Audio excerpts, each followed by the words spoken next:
This is the Game Jesters Gaming Update Podcast. Here again with another episode, episode 9, with Lord Shamrock again and Angrod, your host.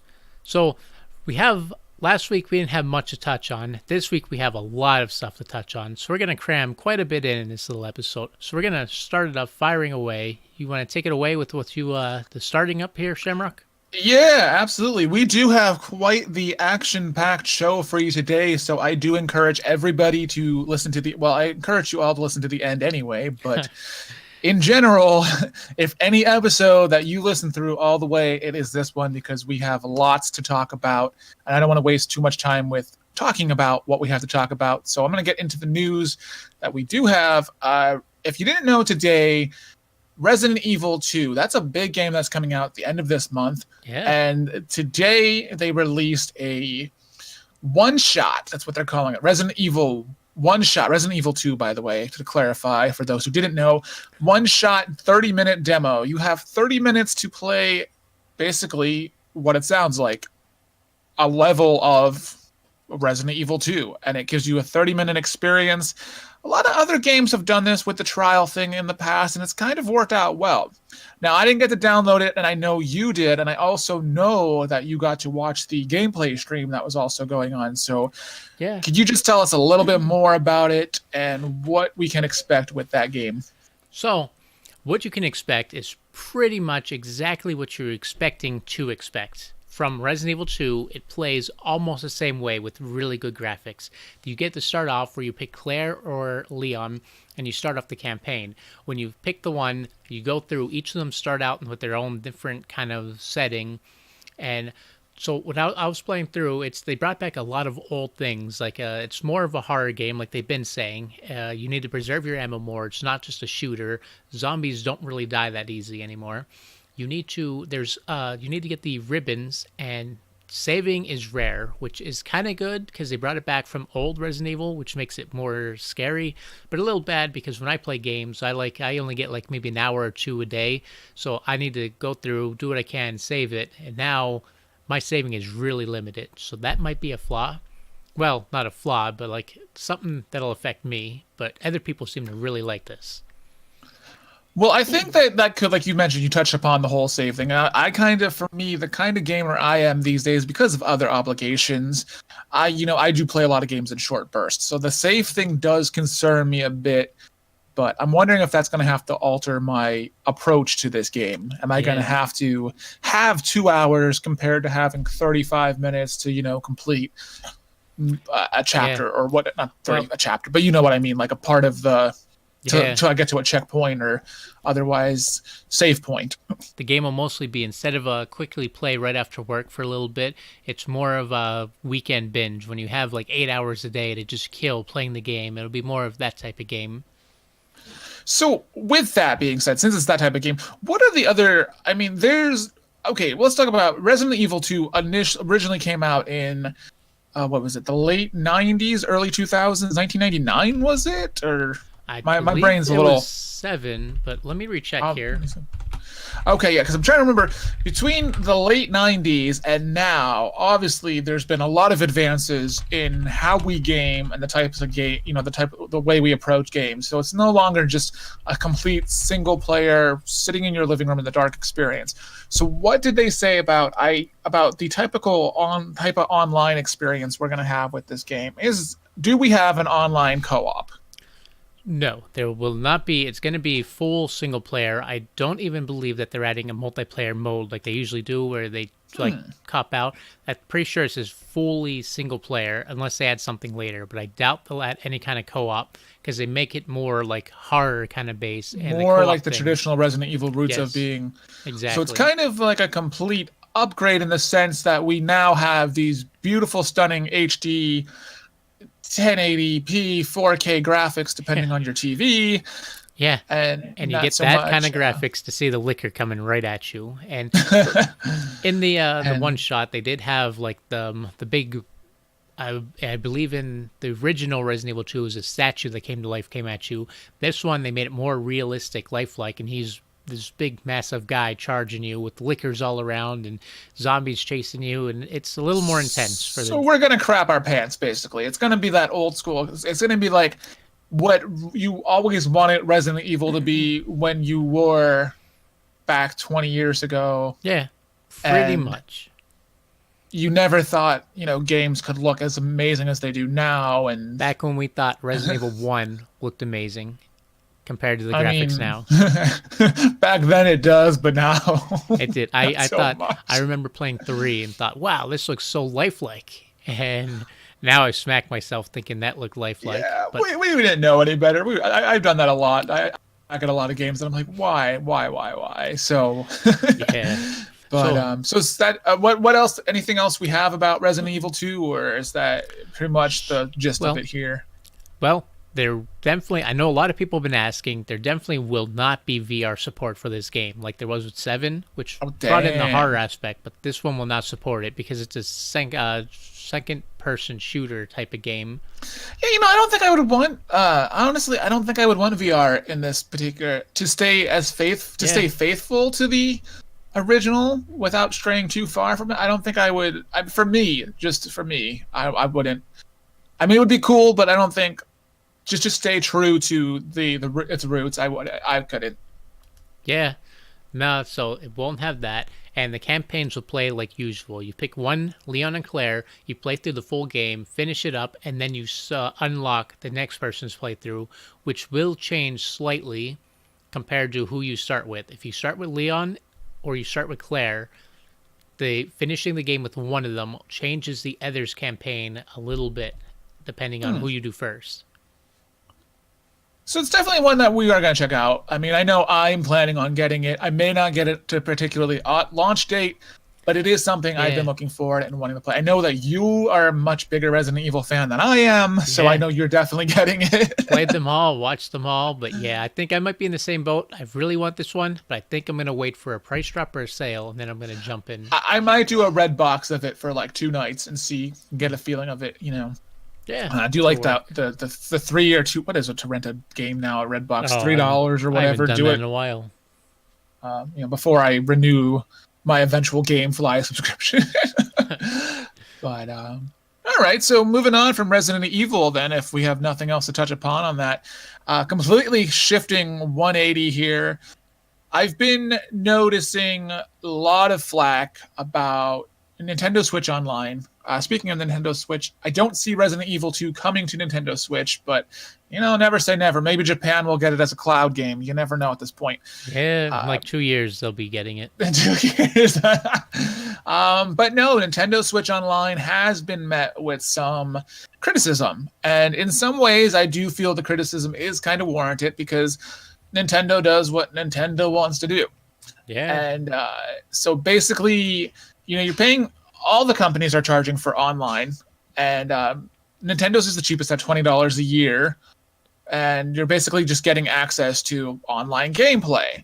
They do, however, have the NES library, not the complete library, because there's 1,000 games in the NES library, and some of them are, licensing issues that they will never see the light of day again, and other ones are just completely owned by someone else that they will also never see the light of day.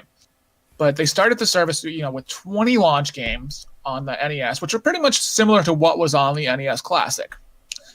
And then they were adding three games a month for the next couple of months. And so now, this month we have the Legend of Zelda 2, Link's Awakening. I almost said Link's Tale. Link's Tale, huh? Link's Tale, and Master Blaster, which both are interesting games. I know a lot of people did not like the side scroll. I just call it the side scrolling Zelda because Yeah, literally it's more of an RPG like style for it.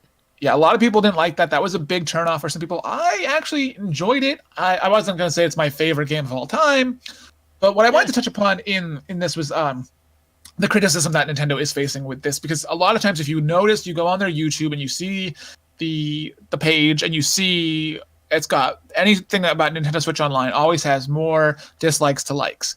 So people are kind of speaking up in some regard.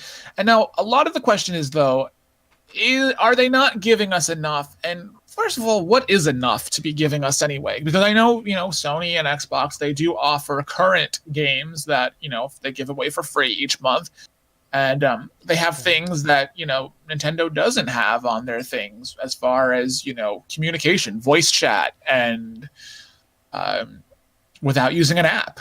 And Yeah, so, those are some pretty big things too in online gaming. yeah. And the ability to create parties. So I'm just wondering, as and how much is it people bitching and moaning because they're not, they want everything. And Yeah. I think the biggest thing people complain about is you knew Sony was going that route, and Xbox just started that route. But everyone, the biggest thing they always saw Nintendo with was that they were all for online free. And then once they finally went that route, I guess that's where there was finally like a cop out thing, and people didn't like that. And that might be why people are complaining, making mountains out of hills, the saying goes. yeah, I mean, I'm not 100% sure. I mean, I got the Nintendo Switch subscription because it was $20. It wasn't gonna break the bank. I mean, while I'm not the hugest fan of a lot of NES games, especially today, I mean, I did like the ability to play some of them. And, I would like to see them add, SNES, N64. I think that'd be great if they expanded on that route and, hit us in the nostalgia pants. Yeah, And, and that's the biggest selling point for the Nintendo lately. All pretty of their much. old And, school games. but I do think some of it is justified in the way that, I don't mind using a voice app to sound. I mean, I know it's kind of goofy. It's not the worst thing because before we had native voice chat on consoles, people were using things like Skype. We did it. We did it back on early PS3 days. Yeah, When we that's were true. playing Two Worlds, I think it was, or something like that, or can't remember the game Two we were playing. But Worlds. There was Hunted the Demon Forge. that's what it was. Demon Forge Hunted, and Marine was getting stuck on the roof. I remember. Yeah. But yes. So, I mean, that's not what necessarily bothers me. But I do think, some of it is justified because, they should be doing some of the things that they're not doing.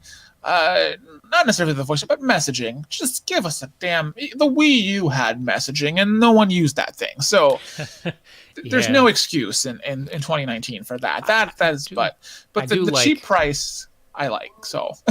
Yeah, it's cheap, and I do like that the Wii U has become a term to use for when something flops. I kind of find that a little funny when something does bad, and it's like, don't be pulling a Wii U. Don't be pulling a Wii U. And it used to be before it was the Dreamcast or. Yeah, now this new gen, it's moved on. Speaking of Wii U, though, if you have an unopened Wii U, if you have a brand new Wii U, you can make some bang and buck off that right now.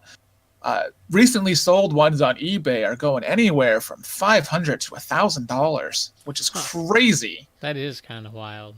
So I'm starting to wonder if I should have bought an Ouya back in the day, for $99 and then kept it unopened, and then maybe 2 years from now people will be wanting an Ouya. Maybe. Who the hell wants an Ouya? Nobody. Hey, you but never know. That's how things go. But I do. so I'm thinking maybe keep an eye on the next console flop and then see what it is, and Maybe buy it and then hold it. But since we're on, I do have a little to add to the Nintendo news. So you saw it was after the Switch came out, and the former president, let's hope I don't butcher his name here, Satoru Iwata. Satoru Iwata. Yes. Yeah, there we go. One of the main Satoru- leads on creating the Nintendo Switch, and he had passed away just shortly after the Switch came out. And Well, now, it was before. It was right before. Right the Switch before? came out. Yeah, it was Yeah, so before. he didn't even get to he didn't see get it. to see the birth of the Switch, but he did see it to the end, from what I know, as far as the production and everything. But anyway, continue with what you're saying. So now we got Nintendo's new president. The man, here's another one. I hope I don't butcher, but This one, I don't know the Shintaro- guy's name. I don't know this guy's name, so. Shintaro Furukawa. He's taken over Nintendo, and unlike Iwata, he has no history in gaming, no past with it, no dedication to it. So Furukawa, sorry about that. He has no history with it. He's just a businessman, the business type right out of business school. He's a literal walking suit kind of guy. And now he's been talking about branching Nintendo out more away from gaming. So I heard something about that. As far as there's always, first of all, for years there's always been the discussion of Nintendo's getting out of the console business, and well, now they're talking about the future of maybe, depending on how gaming shifts, if a console is going to even be a sustainable business model, say 10, 15 years from now. So there's that. And that's a big thing with his interview he just had, where he said, I mean, it could be good, but it could also be bad, because he kind of mentioned he's the president of a gaming company, but he kind of says he has no interest in gaming, really. He's kind of just there to keep the money coming. I think as years continue, I think Nintendo will more or less start to become more of an entertainment company, because they're branching out that way now. If you look at their deal with Universal, now they're getting serious about doing an actual movie, like an actual I don't think it was a Mario movie, but it was, oh god, it was some kind of CGI type thing, not just Detective Pikachu, but something else was supposed to be in the works, and something like to relation from the same studio that did Minions. It's supposed to be a Nintendo based type movie with Nintendo characters. I don't remember much about it. I didn't really look into it yet. But that's a good question, is will they go that route in the future? Yeah. And I mean, it all depends on like the leader of their company. And now that we had a business guy instead of a gaming guy like Iwata take over, it might change Nintendo's future after the Switch. The next mean, what with all due respect to Mr. Iwata, he was a great visionary. He carried a lot of, he did a lot of wonderful things too for the company too. When the Wii U was a complete failure, he cut his salary in half, so his workers could actually have money, which is huge and uncommon for But look at Blizzard doing the complete opposite right now. But to have an actual business guy behind the commands, that's not a bad thing, because Nintendo is having one of their most successful times right now. I mean, the Switch has become, at least in the US, become the fastest selling console as far as to reach the number it reached. Not the highest selling, but the fastest to get to the number. So there is things you would have never thought you would have heard 5 years ago when the Wii U was failing. You would have never heard, Nintendo fastest selling. I mean, that was just unheard of. The Switch also had a good idea of Xbox and PlayStation come out together, so you have the fans split buying them. Nintendo waits 6 years after they're already launched to bring their next one out, so they have no competition right now. But they're also going to need an upgrade at some point, because when Xbox Scarlet comes out and PlayStation 5 comes out, now the Switch is. Switch is kind of below this. I mean, it is below the specs of the current gen, but I mean, it's not that far off to where it's the Wii. But when the next consoles come out, I know Nintendo's not too focused on power, but they're gonna need something, especially if right now they're starting to secure more third-party support. They're gonna maybe need something that's gonna be able to. This is where, if Streambase actually goes and kicks off and works well, and our internet here in the U.S. actually works with it, and I still believe we need to upgrade our internet here in the U.S. before we can go this route. But it's going to take a while for that. It's going to, because you have people in Montana who still are using dial-up. So, and there's parts of that state where DSL is, still being added in. Yeah. So, but I may be exaggerating a bit, but I mean, it's. But when it does finally take off, Streambase would be the ideal. That's when Nintendo will really have shine their brightest. Yeah, I mean, let's see. We'll see what the future holds for that. Did you have anything else to add to the Nintendo discussion? No, that was all for my Nintendo. Oh, just this. Thing. Okay, I was because I was wrapping up my Nintendo thing there. I was just talking about Nintendo Switch Online. I did want to casually mention the Yoshi game got a release date. And then an old game, Dragon's Dogma, it's coming. And that was about it. That's the only thing I had on the Nintendo front this week. So if we shift into our next, which is another, this is the podcast of 180s tonight. Cause flipping around. What is that? I think you have your controversial topic going on now. Yes, we have a controversial trigger warning. That's my trigger warning sound. We're going to record that, and we're going to play Well, it every time there's a trigger warning. there we go. We got this. So there's a game that's supposed to be coming out in alpha this coming week on the 15th. It's supposed to be a real game. A lot of people are saying it's a troll type thing. It's not a real game, but the developers are dead set in saying it's a real game.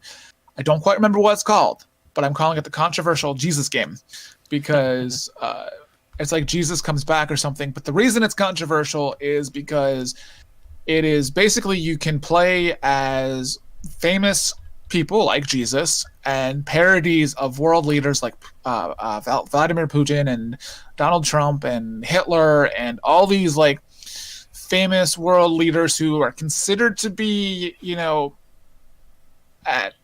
necessarily the best people, but they are also in the game. It targets various minority groups. And the developers are saying that it's supposed to be more like a satirical take on, things like that, like how politically correct we've become without being a politically charged game. So, but like things like, social justice warriors, feminism, LGBT type people, overly religious groups, things like that. So the objective of the game is to go around basically, and you play as these characters, and it's like a shooter type game. So because of that, it's been getting a lot of heavy criticism. So my question to you that I ask though with this and any of the viewers is it possible that a game like this could actually be, without judging it for the controversy, can it actually be a good game? Can it be a game that's plays well, has a coherent story, and doesn't look like trash? So is that a possibility? Or will people just be too surrounded by the controversy, and will the game, not even be good? So I don't know. I think this is a Hatred situation all over again. When Hatred came out, that was a game that really hit on. It was like you wake up and you go outside and you just start. It's kind of had a cool trailer, but you just go around shooting random people, and it got banned immediately, and because it was on all the problems that we currently had at the time that were big.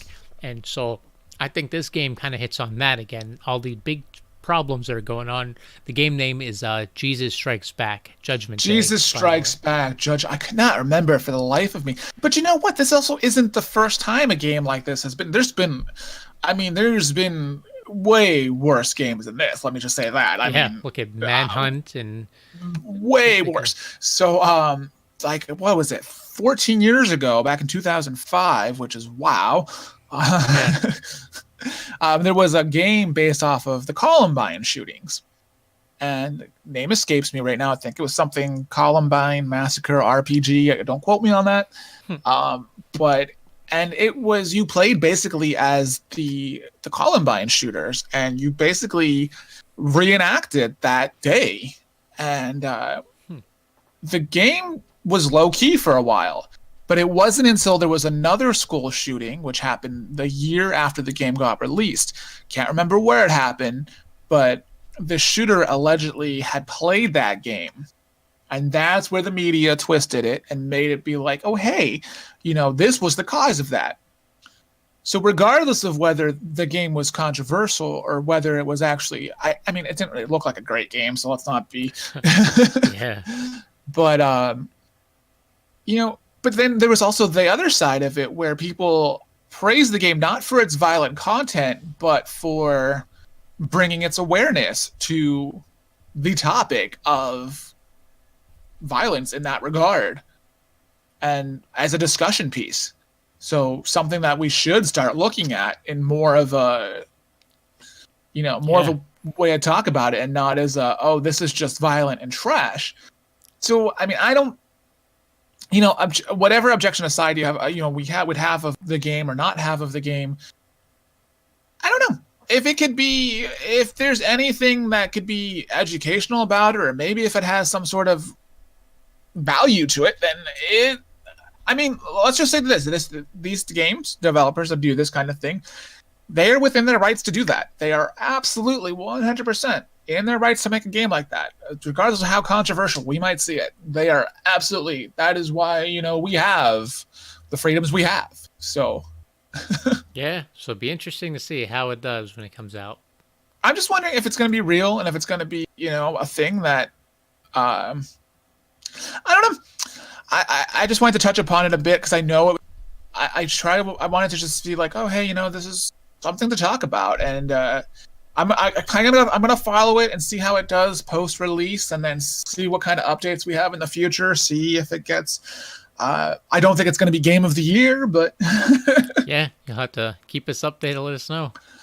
yeah, and I and to go without saying, I would never want to see people in a situation where they felt I don't think it's a situation where people are going to be getting targeted.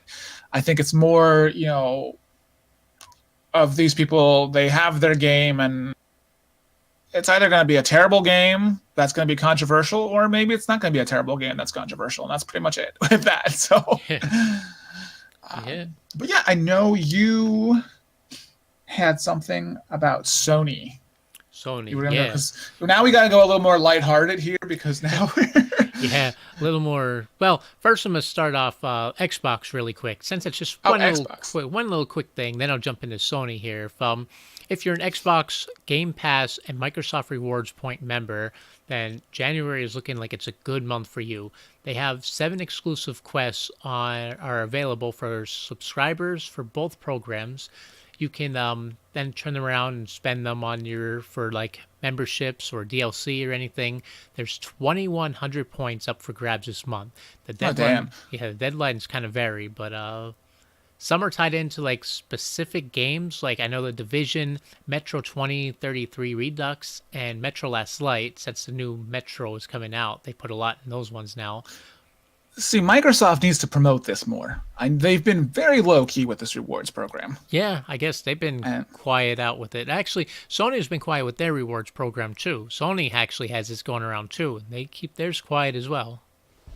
Well, I know Sony had kind of a philosophy on it a while ago where they weren't really sure of how, like, it kind of, if it was an advantageous thing for their consumer. And so I know they've been a little bit more low key with theirs because of that. And I there's a whole article I was reading. I can go into more detail about it, but I'd have to pull up the link, and I don't have time to do that right now. but yeah, I mean, I know. I think especially Microsoft, as they go ahead to their next generation, that's something I think they should start pushing more, because they, that might give them a little bit of an advantage over competition. Everyone loves rewards. Everyone loves free stuff. Everyone loves getting points. And every time you mention low key, it keeps making me think of the Avengers over and over again. Speaking of the Avengers, I'm just going to throw out a little spoiler in case you don't want to hear this. Skip ahead 10 seconds. The Avengers 5 Endgame is really big rumored, and that Hugh Jackman might return the role of Wolverine to come back for the Avengers 5 movie. I mean, I could see it. They pay him enough, and absolutely, and that's with Disney right there. Owning both now. I mean, it's going to be huge regardless, but if they get Hugh Jackman in that, then yeah, that movie will skyrocket. I mean, I would love it so much if he came. And then back box office records will be smashed again. But yeah, so what did you say? So we had Xbox. I know with Xbox we have I don't have any. I had updates last week about their new approach to doing things. They're considering the whole streaming console, and then having 2 forms of their Scarlet and all this. So they're being slightly confusing right now, but I'm hoping they do something that makes sense. Yeah, I just had their Game Pass. That this month is a good month to get the points. That's all I really want to touch upon with them so far. All I'm gonna keep an eye on. I did mention earlier that I was what Xbox is doing, because I know they are, like I said, they're doing something with like they're planning 4 different consoles basically right now. 2 of them, are geared towards the next generation with, basically having the Scarlet, and then an even more powerful version of whatever the Scarlet's going to be. And then, having their stream, their discless one, which would be a first time that any of the gaming consoles are really doing discless. The main gaming consoles, I should say. Yeah. And no, I mean, no disrespect to Steam Machine or Ouya, but I mean, but yeah, I mean, we'll see where that goes too. But you were saying something about Sony. Yeah, Sony. And So now Sony, they hit their, as the end of 2018, they hit the 90 million mark, selling 91.6 units Wow. by the end of December of 2018. They sold five. Yeah. What?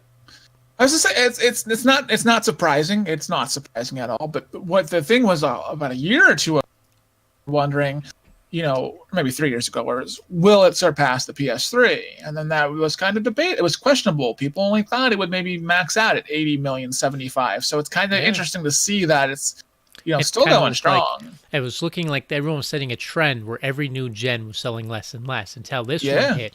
Now, they even sold 5 million alone during the holiday sale, and that was 18 million for the whole year of 2018.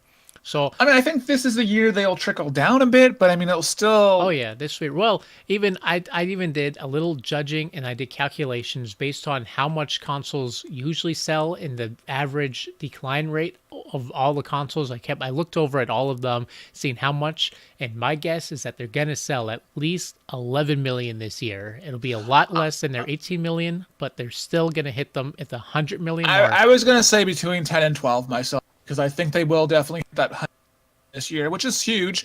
And what's interesting about that too is if you look at their top 10 games of December, first of all, you had PUBG coming in at the #1 spot for digital. Now, this is digital only as far as I know. I mean, well, PUBG is digital only, I believe.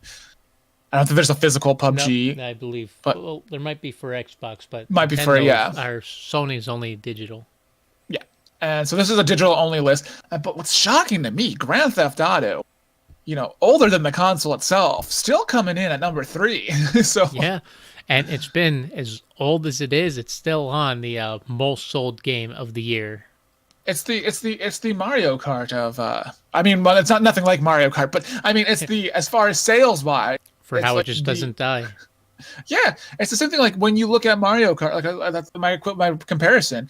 Mario Kart 8 Deluxe on the Switch, we're at like 12 or 13 million for that game alone.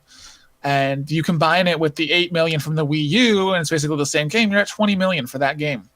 Huh. And the Wii version, still believe it or not, actually selling. So the Wii version is at 36 million, and that up to about last year, that was still even charting, which is crazy. Yeah. So I mean, it's interesting. It's an interesting time we live in for that, as far as that goes. And my favorite though was for their classic games. Bully was sitting in at #7, and I love that game. So it's my bragging points here. So kind of what weird did we to have see the other list. than that? So I just want to finish up. Yes, Before I you move had on. an interesting segment for us tonight. Well, before we move on, I just want to finish up with the Sony topic there. That Oh, I'm sorry, I cut you off, and yeah, I demanded we go to the next topic. Darn it. Yeah. So, well, I just want to. So my little estimate there, they're going to sell about 11 million, and that will put them over the 100 million mark, and that will put them right at the end of the year, right over the PlayStation 1. So they're going to overshoot. It's guaranteed that they're going to overshoot the PlayStation 1 by the end, even maybe before the end of this year. And to think though, they outsold the Vita, and nobody thought that was possible. yeah, that one's kind of down there with the. Well, it did better than the Wii U though. That's true. I mean, so we can't. It was still completely unutilized at all. But I mean, the Vita actually still does extremely well in Japan. Japan loves the Vita. Well, that's actually where all of their games are all JRPGs. I would say if you go into any, I mean, you going to Japan yourself, if you go into a game store, you see a lot of Vita games. Like you don't ever see any Vita games in the US. So. Because we don't really get them translated. They're all JRPGs where they don't translate the English for us, so they get them all, but we don't really have anything for it. But yeah, Japan loves their portability, so yeah, and it's great for them. Just to finish up the topic too, there. So if PlayStation 4, well, it already is up there, but it'll overshoot the PlayStation 1. That'll put the PlayStation 2, the PlayStation 4, and the PlayStation 1 in the top 5 best-selling console lists. Oh So wow. You they're said the literally PlayStation 5? Is that what you just said? I my swear bad. I heard place. PlayStation 2, 4, and the 1. My mistake. Oh, you said top 5. I'm sorry. Oh yeah. Okay, I yeah. was I like, did you thought say so. PlayStation 5? I'm like, no, that's not out yet. How could it be the best like when it's not out yet? Well, if they move up, Pre-orders are huge. they might go and take all the spots. They're looking to fill up all the top 5 slots. That's interesting. I mean, it's interesting. It could be done. It's could definitely be done. Sony's had a good run, so I can't. I mean, they've consistently delivered, so it's definitely something that's good for them, and they have really good exclusives. So, it's your move, Microsoft. Your move. Yeah. And before we do move into my list of what we were talking about, I do want to throw just some quick game facts in there that I found really interesting. That Yeah. So, I was, did you know? you know, I've been Since we're doing talking, some research and going back old school gaming. You know, Pac-Man. We played Pac-Man a lot. yes, I love Pac-Man. I just learned, didn't know, every time you eat one of the regular dots on the map, the little pellets that he eats, he stops moving for 1/60th of a frame a second. And that's what Huh. slows his progress to allow the ghost to catch you. So if you're running from the ghost, do not take the path with the Do not take pellets. the path that has the pellets because then, That's how they yeah, kill you. That's because how he's they got to get slow you. down to eat because he's getting fatter each time he Yeah. gets, so he gets out Another of breath. another quick thing in here is that so Half-Life, Metal Gear Solid, GoldenEye, Fallout, Banjo-Kazooie, Prey, these were all things that, like, they were Duke Nukem Forever, that was another one I forgot about. They were all revealed at the E3 1997. I didn't know that. I Wow. was looking back at old E3s and I found all these games that were put out back then. And like, look at the games like Fallout or something. They didn't even come out. Like Duke Nukem Forever, that was released. That didn't come out for 14 years after 1997. That's And then so and Prey, that just came insane. out not too long ago now. Yeah, that's a shocker to actually, if you look back and actually see that, that is shocking because that's 1997 was such a weird time period for games because we were in the huge transition around that time Yeah. because we're going from the 16-bit era or the 32. I'm sorry, my brain is completely the 16 and 32-bit area to having Laura Croft and her triangles. So, I Yeah. mean, those were huge improvements. Yeah. And No, I did they not mean to really make were. that as a pun, but I did. So, save some time. I'm just going to cram this one in there really quick, too, that I just found this really interesting that they actually did studies, brought scientists and people who are all big on gaming. They found, we already knew this, we've been arguing this for a while, but playing video games trains people to make the right decision faster without loss of accuracy. Video Yeah. game players develop a heightened sensitivity to what's going on around them, which helps them multitask driving and keep track of friends in a crowd and navigate around a town. And to back this, Yeah. they had the scientists that were even doing these kind of research in Berlin. They asked adults to play Super Mario 64 over a period of 2 months for 30 minutes a day, and the group showed increase in gray matter. They were scanning their brains like every day after doing it, and they found that the gray matter increased versus the people who didn't play that game. So, that's interesting you bring that up too, because that is something I will absolutely 100% say that I would agree with. Because if you think about it, you have to, in a lot of games, you have to make a lot of split-second decisions. So, of course, Yeah. you're programming your brain. It's the same reason I watch subtitles with movies. And a lot of people give me flack for that. I watch But- them because I'm half deaf, but we all have our Well, own I- reasons. I mostly watch them because it helps your brain out in ways because say someone says something in a movie that you don't know what the heck that word means. But then when you're reading it as they're saying it, your brain subconsciously starts connecting that together. So it also increases your vocabulary and it increases your ability to be able to just, say, not say big words, but to your reading comprehension. It Yeah. really helps a lot with your reading comprehension because you hear these big words or you hear phrases or something you're not familiar with and then it makes you a better reader. So that's why even if I had kids, I would encourage them to watch their TV shows with subtitles and help with their reading ability. So I can see the same thing translating for video games. Yeah. Speaking of video games, if you're done with your Did You Know section. Yeah, we can move on now here. Okay. We're talking about video games, of course, because it's a video gaming podcast. Duh. What we're discussing our top 10 of 2018. Yeah. Not necessarily games that released in 2018, but games that we played predominantly in 2018 and made up the bulk of our... Yeah, all the games that we finally got to, that we played, and that we really enjoyed. All right, well, so let's start it with our... do you have yours in, like, order 10 to 1? Or? Yeah, so I figured we'll start out at 10, and we'll build our way up to number 1. 1 being the best, and we'll do the best last. All right, well, compare and contrast. So, okay, so I guess I'll start with my number 10. For me, technically, this game did come out in 2015, but since it had a a port to the Switch, it counts as a game for 2018 because I said so. I talk about Captain Toad Treasure Tracker as my number 10.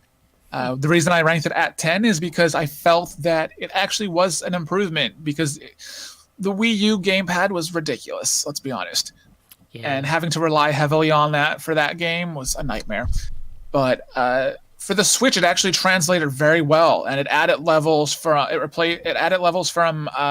Super Mario Odyssey, and it's a great platformer. Captain Toad can't jump, so I put it at number 10 because it was a very enjoyable game. What you got for 10? I got 10, which people might not like, but I don't know. I still liked it. It's number 10 because it's not that high on the list, but I still really enjoyed it. Is Fallout 76. Oh, wow. That's a controversial choice. Yeah. I mean, I guess it was really bad, had a lot of glitches and all that, and was annoying, but it was still a Fallout game. I still really enjoyed it. That's why it's only 10 on my list. It's at the bottom of the barrel, but it still made the list. So let's move on to 9. 9. I had Mega Man 11 for number 9, which was for me. I know some people were mixed on Mega Man 11.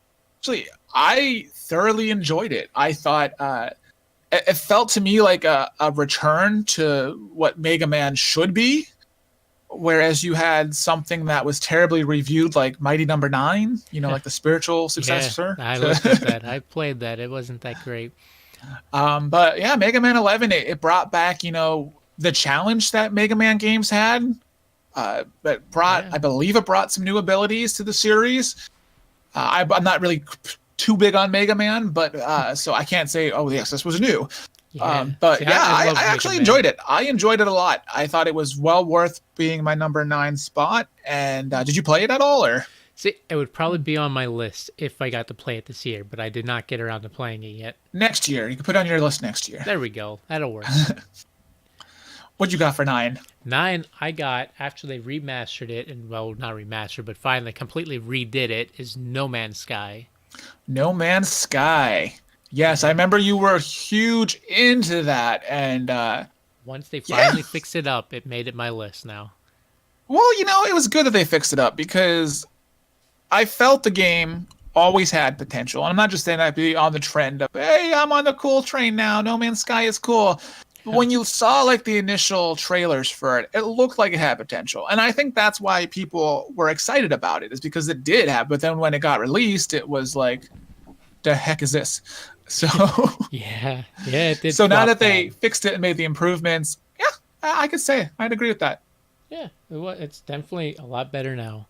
So how about, what's it, 8? 8. I had Arena of Valor, which it was mobile originally, but in 2018 came to the Switch. I was a beta tester for the game, which was fun. But then it came out shortly after that. It's free to play. Very much similar to Heroes of the Storm, which I love. It's going to make me miss Heroes, that's for sure. Yeah, basically, while it's not perfect, they're generous with their rewards and things like that. So they, if you feel like doing the grind, you can, because there are characters to purchase and things, as in those games are a bit expensive and pricey, but not bad. As for being a Heroes of the Storm knockoff without requiring a high PC, it was pretty good. That's what I'm calling it. Putting it at number 8. Nice. I got number 8. Going back to grinding out some crops and everything, I got Farming Simulator 17. Oh, wow. That was one I did not expect. Yeah, But I really like my simulator games, and Farming Simulator was a lot of fun. how I'm does hyped that for compare to 19. something as grand and amazing as Farmville? Oh man, it's like Farmville on a whole different scale. Might have to check it out. I'm But already pumped for 19. 19? Oh, you mean the game night? I was like, what list are you going where you go to 8 to Farming. 19? Farming Simulator 19. Yeah. Speaking of, it's not Goat Simulator. Anyways, which is my number 7. No, it's not. My number 7 is A Way Out. I know the developer of A Way Out's a little out there himself, but the game actually played very interestingly. You needed 2 people to play it, which was fantastic, and created a whole new way to play the game. In the beginning, it was a bit slow. I will say the first few chapters are kind of terrible. I'm not going to lie. But as the game progressed, it actually became it told a great story and had some great gameplay mechanics. I think if they ever go the route of a sequel, they could flesh it out and make it a lot better. And See, I would really like that. Once I finally get it and play it, that'd probably make my list too, because that was the type of game that I love, that whole concept. yeah, it was great because there was you needed to. It was a great co-op game. It was what we're missing is a really good co-op that needs to actually be co-op. So it's nice to see that, we can have a co-op game that lives up to the name of needing to have 2 people. Yeah, true.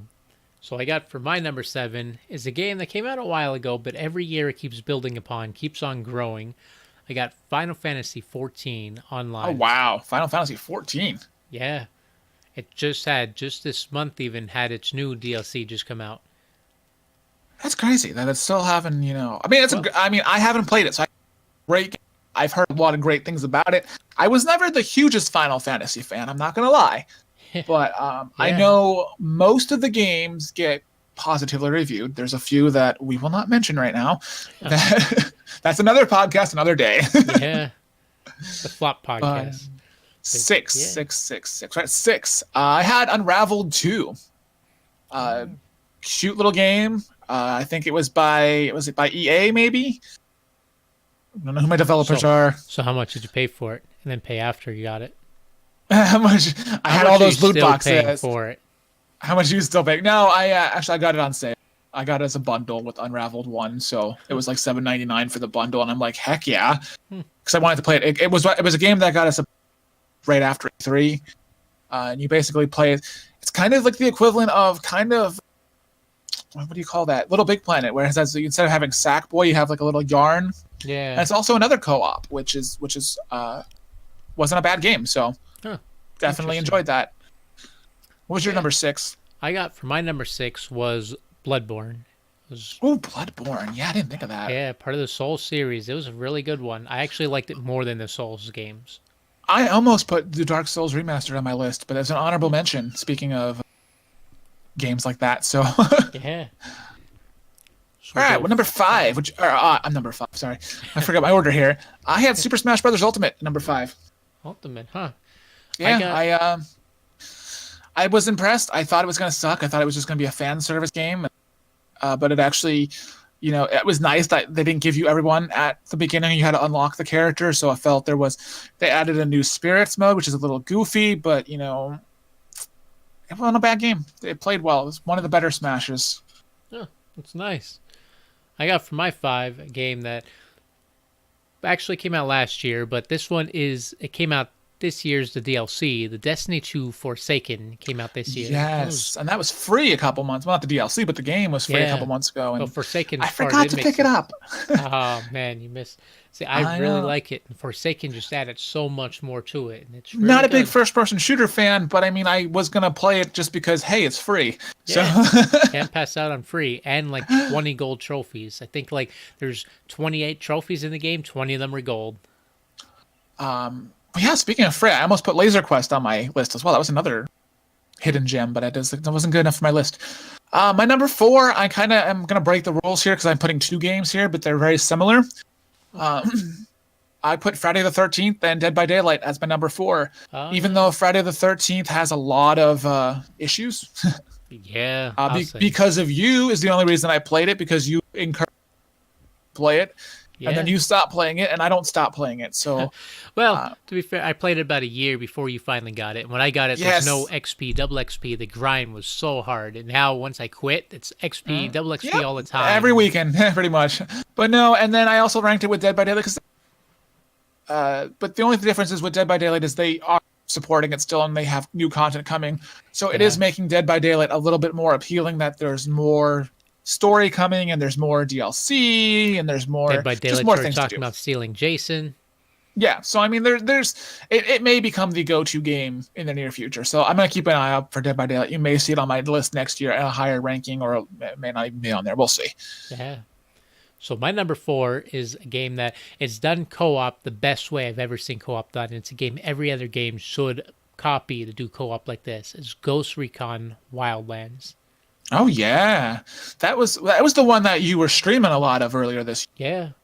Yeah, because That I still need to get that, because that looked amazing. Not initially not my type of game, but when I saw you playing it, I was like, I need this. yeah, it really. I mean, the story isn't that great. Well, it's good, but when you're playing co-op, it's hard to pay attention to the story. But the gameplay is amazing, and the way it plays That's out. what I'm saying. When I saw your stream, on your Twitch, I was like, this is something I want to play. I still haven't gotten it, but I intend to get it. So Yeah, it's gonna be on my list. So that's I'm a gonna good get it, and we're gonna play it, and I'm gonna fail at it like I do anytime I'm a noob to something. There we go. We want to talk It'll about work. the Fortnite disaster. Good old Fortnite, number 1. Number one. So what do you got for not number one. 3? Number 3, I have a game called this is actually a fun tidbit. Monster Boy and the Cursed Kingdom. If you don't know, I mean, it's a popular indie game. It's just kind of more kind of a Google it kind of thing.